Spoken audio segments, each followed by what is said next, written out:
Breaking news చూస్తున్నాం. Check bounce కేసులో సినీ నటుడు మోహన్ బాబుకు ఏడాది జైలు శిక్ష విధించింది ఎర్రమంజిల్ కోర్టు. 40,50,000 చెక్ బౌన్స్ అయిందంటూ 2010లో కోర్టుని ఆశ్రయించారు వైవీఎస్ చౌదరి.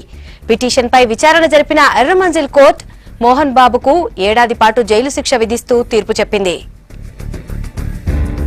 మోహన్ బాబు చెక్ బౌన్ కేసుకి సంబంధించిన మరిన్ని వివరాలు షరీఫ్ అందిస్తారు. షరీఫ్, ఈ కేసుకి సంబంధించిన అప్డేట్స్ ఏంటి? మోహన్ బాబుకి ఏడాది పాటు శిక్ష విధిస్తూ అదేవిధంగా దాదాపు 41,75,000 వరకు కూడా జరిమానా విధిస్తూ ఆదేశాలు జారీ చేసింది ఎర్రమంజిల్లో ఉన్నటువంటి 23rd స్పెషల్ కోర్టు. 2010 నుంచి కూడా మోహన్ బాబుకి అదేవిధంగా దర్శకుడిగా ఉన్నటువంటి వైవీఎస్ చౌదరికి 2010 నుంచి కూడా కేసు కొనసాగుతుంది. వీరిద్దరి మధ్యలో ఈ కేసు వ్యవహారంలోనే ప్రొసీడింగ్స్ అన్ని కూడా కంప్లీట్ అయిపోయాయి. నేడు పిటిషన్ను మరొక మారు విచారిస్తూ ఏడాది పాటు మోహన్ బాబుకు జైలు శిక్ష విధించింది. 41 లక్షల పాటు కూడా పైసలకు కూడా జరిమానా విధించింది. ఈ జరిమానా అమౌంట్ అంతా కూడా 3 నెలల కాల వ్యవధిలో చెల్లించాలంటూ కూడా క్లియర్ ఆదేశాలు జారీ చేసింది. మరోవైపు గతంలో 2010లో సలీం అనే చిత్రాన్ని నిర్మించడానికి వీళ్ళిద్దరి మధ్యలో సెటిల్మెంట్ కుదిరింది. వైవీఎస్ చౌదరి అదేవిధంగా మోహన్ బాబుకి.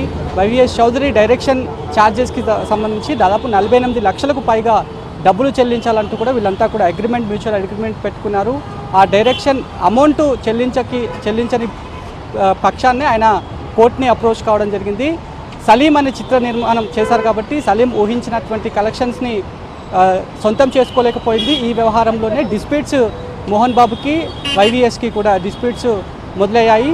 ఈ చిత్రానికి సంబంధించి లక్ష్మీ ప్రసన్న బ్యానర్స్ ఏవైతుందో ఆ లక్ష్మీ ప్రసన్న బ్యానర్ని A1గా కోర్టు తేల్చింది, A2గా మోహన్ బాబును తేల్చింది. కొద్దిసేపటి క్రితమే వైవీఎస్ చౌదరి కోర్టు ప్రాంగణం నుంచి ఆయన బయటికి వెళ్ళిపోయారు.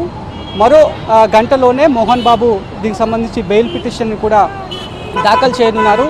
బెయిల్ పిటిషన్ దాఖలు అయిన తర్వాత మరొక మారు దీనిపైన విచారణ కొనసాగే ఛాన్సెస్ అయితే కనిపిస్తున్నాయి. ఈ లోన్ ఏదైతే చెల్లించాలన్నటువంటి అమౌంట్ ఏదైతుందో ఖచ్చితంగా 3 months లోపు చెల్లించాల్సి ఉంటుంది. లేదంటే కోర్టు ధిక్కారణ కిందకి ఈ అంశం వస్తుంది. కాబట్టి ఫర్దర్గా ఏ స్టెప్ ఉండబోతోంది.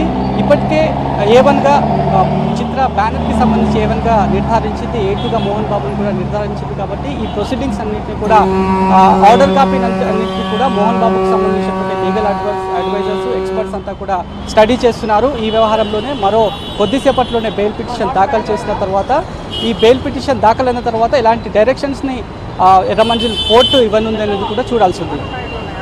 Right Sharif, thanks for the details.